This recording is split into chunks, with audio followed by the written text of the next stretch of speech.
Bonjour à toutes et à tous et bienvenue dans l'émission 100% Quintet. Nous allons analyser ensemble l'événement de mardi sur l'hippodrome de Saint-Cloud. C'est le prix de la vallée de la Chevreuse, 2000 mètres à parcourir et pour l'instant le pénétromètre affiche 4,3, c'est-à-dire qu'il sera collant. 16 chevaux seront au départ, c'est une épreuve réservée aux 3 ans et plus, mais il n'y aura pas de 3 ans au départ. Les numéros à la corde peuvent avoir leur importance, mais ce n'est pas aussi prépondérant que sur les hippodromes de province. On passe tout de suite au tableau des partants.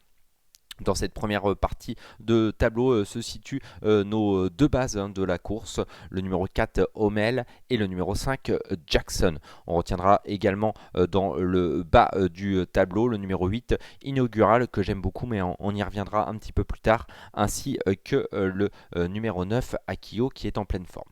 On passe tout de suite à la deuxième partie de tableau. La deuxième partie de tableau, il y a deux chevaux que je vais retenir tout particulièrement. Le numéro 13 Ave Dancer que j'ai beaucoup aimé lors de sa dernière sortie et le numéro 15 Matt la Fristouille qui sera d'ailleurs mon outsider, mon coup de cœur de cette épreuve. On passe tout de suite à la rubrique On fait le papier.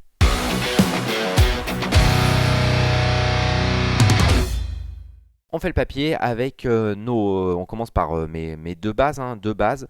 Tout d'abord le numéro 4 Homel. C'est un pensionnaire de Anastasia Vatel qui est un modèle de régularité.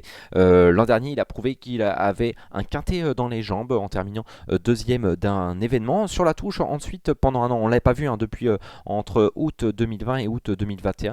Il a désormais deux courses dans les jambes, vient de prouver sa forme en s'imposant. Il retrouve les handicaps à une valeur tout à fait correct. À mon avis, c'est un vainqueur en puissance. Je lui associe comme autre base le numéro 5, Jackson. Jackson, on ne peut pas lui reprocher grand-chose. La dernière fois, il a très bien couru et il continuait de conclure dans la bonne combinaison du quintet. Ça fait 4 fois d'ailleurs qu'il est dans la bonne combinaison et 3 dernières fois sur le podium. Alors forcément, on doit le retenir d'autant plus qu'il apprécie tout particulièrement cette distance. Voici mes deux bases, le 4 et le 5. On passe tout de suite à nos chances régulières. Nos chances régulières, j'ai tout de suite mis le numéro 15, Matt la Fristouille. Les protégés de Rodolphe Collet, oh là là, je me trompe, Rodolphe Collet sont en pleine forme. Et Matt la Fristouille l'est également, comme le prouve son dernier succès sur l'hippodrome de Longchamp. J'ai d'ailleurs beaucoup aimé son style dans cette épreuve. Alors certes, il a été pénalisé de 5 livres, mais bon, voilà, forme primant la classe, cela peut lui permettre de encore faire l'arrivée. Je m'en méfie beaucoup. Ensuite, le numéro 1, Villaro. Villaro, tout le monde le connaît, il a 8 ans. Il a encore des bonnes jambes et il arrive encore à faire parler de lui.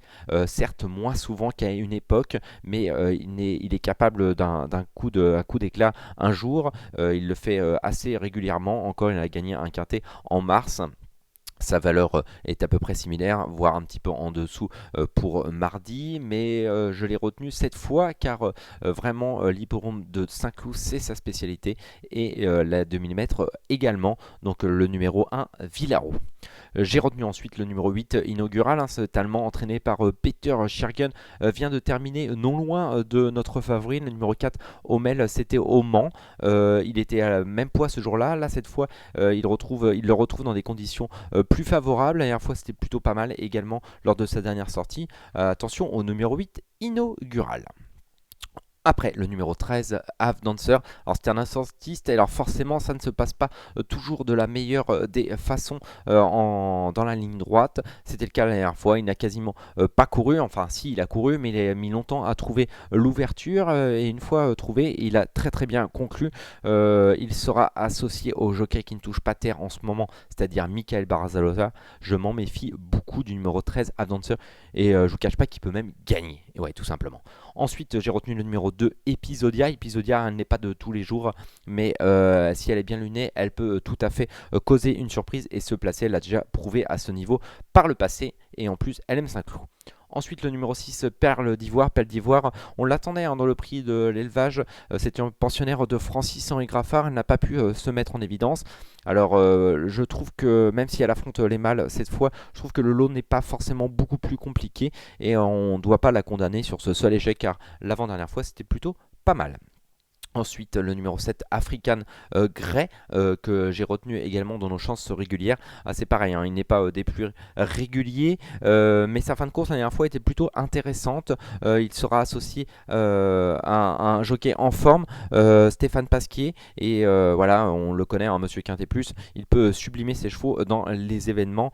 Je m'en méfie beaucoup. J'ai retenu ensuite seulement un outsider, et oui, c'est le numéro 9, Akio. Voilà, il traverse la période de sa vie la meilleure. Il est en pleine forme. Alors 7, il a été pénalisé suite à sa dernière victoire, mais il peut sans doute se placer. Les autres concurrents, ça me paraît un peu compliqué pour eux de faire l'arrivée. Voici donc la rubrique Notre choix, donc avec mes 5 chevaux que j'ai retenus pour ce tiercé quarté quintet plus.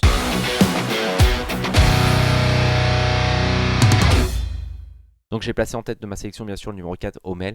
Franchement je trouve qu'il a vraiment une bonne tête de vainqueur et il me décevrait vraiment en ne concluant pas sur la première marche du podium. Ensuite le numéro 5, Jackson, on ne peut rien lui reprocher. Lui je pense que c'est une bonne base dans cette épreuve. En tout cas on peut on peut s'appuyer sur lui dans ses jeux.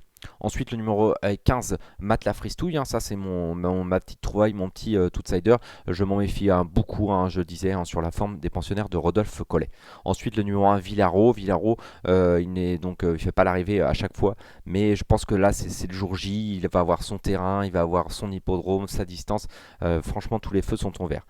Et ensuite le numéro 8, Inaugural, si je vois le numéro 4, Homel, je suis obligé de voir le numéro 8, Inaugural, ce qui donne en chiffres 4, 5, 15, 1 et 8.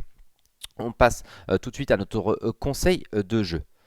Notre conseil de jeu, je l'ai mis dans la 5e épreuve du programme avec le numéro 1, Speak of the Devil, qui vient de gagner une listed. Alors certes, elle est pénalisée par rapport aux autres concurrents à cause de cette victoire, mais voilà, cette placée de groupe a encore les moyens de remporter une autre listed. Je m'en méfie beaucoup. Je pense que voilà, ça va être tout ou rien, mais je pense qu'elle devrait gagner.